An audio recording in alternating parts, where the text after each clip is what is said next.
Alors, comment le pays peut se sortir d'une telle crise, Éric Zemmour? La France doit-elle intervenir alors même que ses liens avec le pouvoir sont justement dénoncés par les manifestants? Exactement. Alors, d'après les informations que j'avais cet après-midi, on me disait que Macron avait hésité, qu'il avait songé d'envoyer la marine française, une intervention militaire, puis qu'il s'était rétracté.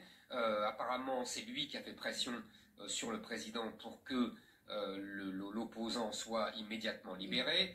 Donc manifestement, la France va essayer d'apaiser, de tenir un discours justement d'apaisement, disant que ils soutiennent la jeunesse, que la démocratie est indispensable, un peu dans la ligne, vous savez, du vieux maintenant discours de François Mitterrand en 1989, disant que désormais il faudrait des régimes démocratiques dans tous les pays africains, et qu'il y avait plus la guerre froide, et donc on ne tolérerait plus.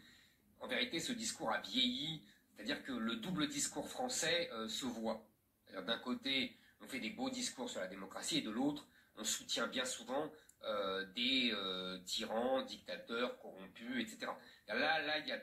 La France devrait se mettre au clair avec sa politique africaine. On est en train de se mettre à dos toute la jeunesse de ces pays parce qu'on est identifié aux vieux tyrans corrompus, vous voyez, qui refusent de passer la main, etc.